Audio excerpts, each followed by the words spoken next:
اس کام کے کچھ لوازم ہیں، کچھ شرائط ہیں، اس کی کچھ تدریج ہے جو ہمیں سنت سے ملتی ہے، قرآن سے ملتی ہے، حدیث سے ملتی ہے، تو میں اس کام کے ضمن میں اس کی وہ تدریجی مراحل اور اس کے لوازم اور اس کی شرائط بیان کرنا چاہتا ہوں۔ سب سے پہلی شرط اول، وہ فارسی کا شعر مجھے یاد آیا کہ در رہے منزل لیلا کے خطر ہاش بسے، شرط اول قدمی نست کے مجنون باشی۔ پہلی شرط یہ کہ مجنون بنو، تو یہاں کا پہلی شرط کیا ہے؟ پہلے صاحب ایمان بنو، ایمان تمہارے دلوں میں ہو۔ یا ایھا الذین آمنوا آمنوا باللہ ورسولہ، یعنی ایک ایمان تو تمہیں حاصل ہے، اقرار باللسان، وہ تو تمہیں والدین سے مل گیا، عقیدہ تمہارا ہے، متوارث جو ہے تم عقیدے کو مانتے ہو، لیکن دلی یقین والا ایمان حاصل کرو۔ اصل میں اس کے بعد گاڑی چلتی ہے، اس کے بعد جو ہے نتائج نکلتے چلے جائیں گے، لیکن اگر وہاں ایمان کی کمزوری ہے تب اوپر سے کوششیں کریں گے، نتیجہ نہیں نکلے گا، آگے ہم بڑھ نہیں سکیں گے، ہمارے جو جد و جہد ہے وہ کامیابی سے ہمکنار نہیں ہوگی۔ اس جیسے ہی ہے جیسے ہم درخت لگانا چاہ رہے ہیں جس کی جڑ ہی نہیں ہے، آپ زمین کھود کر درخت جو اس کے اندر گاڑ دیں گے تو زمین تو نہیں پکڑے گی اس کو، وہ تو نیچے سے جڑ ہو اور پھر درخت جو ہے اس سے ابھرے، تو وہ ہوتا ہے کہ جس کے لیے یوں سمجھیے سرسبز درخت بنے گا۔ اس حوالے سے سب سے پہلا قدم کیا ہے؟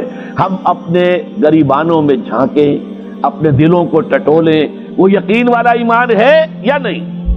اگر ہے تو اللہ کا شکر ادا کیجیے، تہنیت، مبارکباد، اور نہیں ہے تو پہلا کام یہ ہے کہ اے ایمان کے دعوے دارو، ایمان لاؤ جیسے کہ ایمان کا حق ہے۔ یقین اللہ کی ذات پر، اس کی صفات کمال پر، یقین مرنے کے بعد اٹھنے پر، بعث بعد الموت اور حساب کتاب، یوم حشر اور جنت اور دوزخ کا یقین، فرشتوں کا یقین، وحی کا یقین، قرآن کا یقین، کتابوں کا یقین، نبیوں اور رسولوں کا یقین، اور محمد الرسول اللہ کا یقین صلی اللہ علیہ وسلم کہ آپ آخری اور کامل رسول ہیں اللہ تعالیٰ کے، خاتم النبیین بھی ہیں اور آخر المرسلین بھی صلی اللہ علیہ وسلم۔ یہ یقین پہلے پیدا ہونا چاہیے۔ تو اب ظاہر بات ہے کہ جب میں نے یہ بات اتنی بڑی کہی ہے تو پھر مجھے یہ بھی بتانا چاہیے یقین کہاں سے ملے گا، کون سی دکان ہے، سپر مارکیٹ کوئی ہے جہاں پر کہ یہ جنس بکتی ہو؟ پہلی بات تو یہ ہے کہ اس کے لیے آسان ترین طریقہ کیا ہے؟ صاحب ایمان کی صحبت اختیار کرو۔ جیسے آپ بھٹی کے آگے بیٹھیں گے تو حرارت پہنچ جائے گی، آپ برف کی سل کے قریب بیٹھے ہوں گے ٹھنڈک پہنچ جائے گی۔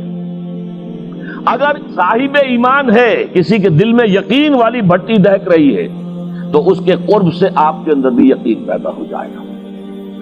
دوسرا طریقہ یہ ہے کہ شریعت کے احکام پر عمل کیے جاؤ، کیے جاؤ، کیے جاؤ، کیے جاؤ، اس عمل سے بھی یقین پیدا ہوتا ہے۔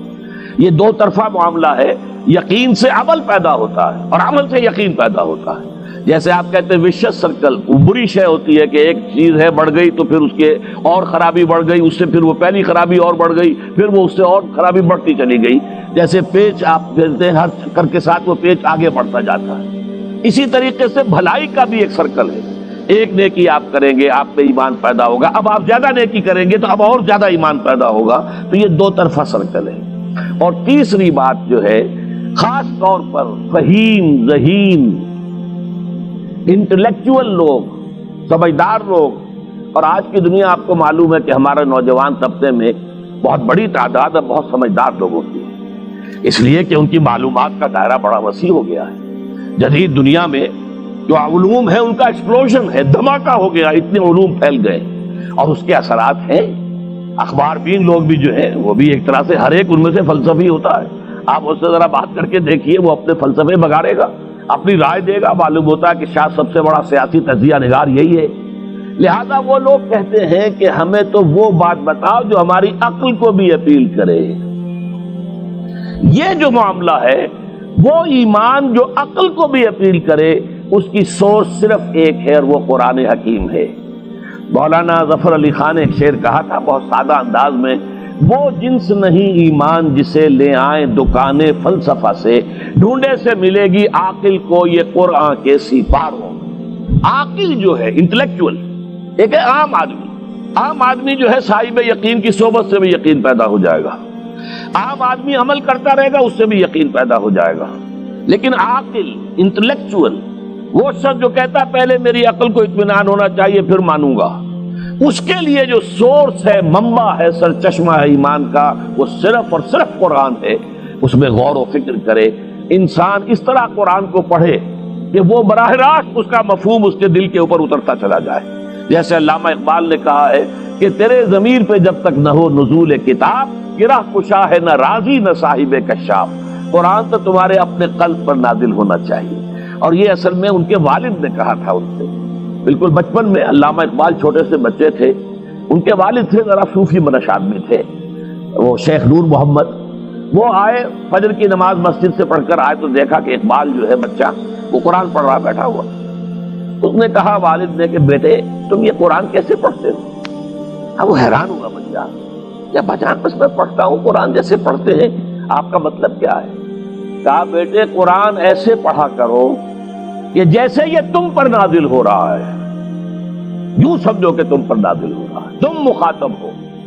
اب اس چیز کو انہوں نے اپنے اس شعر میں ادا کیا، تیرے ضمیر پہ جب تک نہ ہو نزول کتاب، گرہ کچا ہے نہ رازی نہ صاحب کشاف۔ جیسے یہ قرآن قلب محمد پر نازل ہوا تھا، فَإِنَّهُ نَزَّلَهُ عَلَىٰ قَلْبِكَ، جبرائیل نے یہ اے نبی اے محمد آپ کے دل پر اتارا ہے۔ تو جب تک ہمارے بھی دل پر نہیں اترے گا تو قرآن مجید جو ہے وہ ہمیں انسپائر نہیں کر سکے گا۔ ترجمہ آپ پڑھیں گے، کچھ آپ کو معلوم ہو گیا اس کا مطلب یہ ہے، تفسیر پڑھا، اچھا جی ٹھیک ہے فلاں مفسر نے یہ لکھا ہے، فلاں نے یہ لکھا ہے، یہ معلومات تو مل جائیں گی، لیکن وہ اندر سے جو موٹیویشن ہوتی ہے، اندر سے جو جذبہ ابھرتا ہے، اندر سے جو ایمان جو ہے ایک چشمے کی طرح قلب کی گہرائیوں سے ابلتا ہے، وہ نہیں ہوگا۔ وہ اسی وقت ہوتا ہے کہ جب وہ انٹلیکچوئل آدمی جو ہے وہ کم سے کم اتنی تکلیف ضرور کرے کہ اتنی عربی سیکھ لے کہ عربی جو ہے قرآن مجید اس کے براہ راست قلب پر نازل ہو سکے، وہ ترجمہ نہ دیکھے۔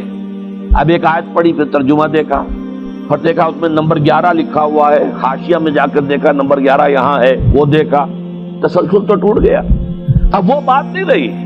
اور ترجمہ جو ہے وہ سبھی جانتے ہیں، دنیا میں ہر بچہ بھی سمجھ لے گا کہ غالب کا کوئی شعر ہو اور وہ آدمی پڑھ کے جھوم جاتا ہے کہ کیا بات کہی، اسی کا انگریزی میں ترجمہ کر دیجیے، اب اس میں کچھ بھی نہیں۔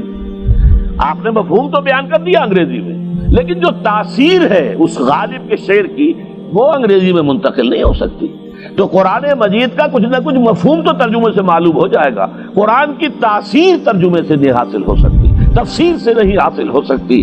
اسی لیے دو سب سے بڑی تفسیروں کا ذکر علامہ اقبال نے کیا ہے کہ گرہ کشا ہے نہ رازی، نہ امام رازی کی تفسیر کبیر سے تمہیں فائدہ ہوگا اور نہ امام زمخشری کی کشاف سے ہوگا، جب تک کہ تمہارے اپنے دل پر قرآن نہ اترے۔ اور اس کے لیے لازم ہے کم سے کم یہ کہ اتنی عربی انسان سیکھ لے کہ بیریئر نہ ہو ٹرانسلیشن کا، کوئی پردہ حائل نہ ہو درمیان میں، تسلسل نہ ٹوٹے، آپ براہ راست پڑھ رہے ہیں اور براہ راست اس کا مفہوم آپ کے قلب پر نازل ہو رہا ہے۔ تو پہلا سٹیپ جو میں نے ان 3 آیتوں پر اضافی آیت سورہ نساء کی آپ کے سامنے رکھی، ہم میں سے ہر شخص کا پہلا کام یہ ہے کہ وہ یقین والا ایمان حاصل کرے۔ عام آدمی کے لیے صاحب یقین کی صحبت بھی مفید، عام آدمی کے لیے عمل سے بھی یقین پیدا ہوتا ہے، لیکن انٹلیکچوئل کے لیے، ذہین کے لیے، فہیم انسان کے لیے، انٹیلیجنسیا جسے آپ کہتے ہیں، اس کے لیے لازم ہے کہ وہ قرآن مجید کی گہرائیوں میں غوطہ زنی کرے اور قرآن اس کے اپنے قلب کے اوپر نازل ہو تو کہیں جا کر وہ قرآن کو سمجھے گا۔ چنانچہ علامہ اقبالی کا ایک اور شعر میرے ذہن میں آیا ہے، وہ میں آپ کو سنا دوں۔ ہم یہ سمجھتے ہیں کہ عرب تو ان کی اپنی زبان ہے، لہذا وہ تو قرآن مجید کو سمجھتے ہی ہوں گے، لیکن بسا اوقات ایسا بھی ہوتا ہے اگر دل پر حجاب آئے ہوئے ہوں تو قرآن مجید کے سمجھنے سے بھی کچھ حاصل نہیں ہوتا، دل پر حجاب ہے۔ یہی وجہ ہے تو عرب ہو یا عجم ہو، تیرا دل نہ دے گواہی، لغت غریب یہ قرآن مجید جو ہے، تو عجم ہو یا عرب ہو، یہ قرآن مجید تیرے لیے لغت غریب رہے گا جب تک کہ تیرا دل گواہی نہیں دیتا۔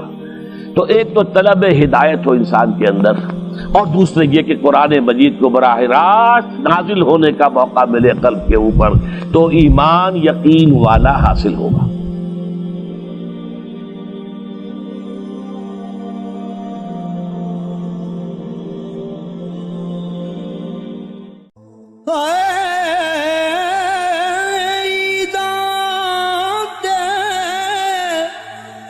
شب رات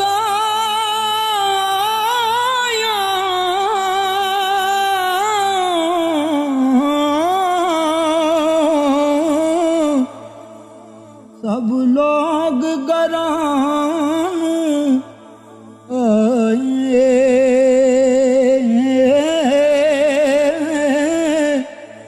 او نہیں آئے او پرت محمد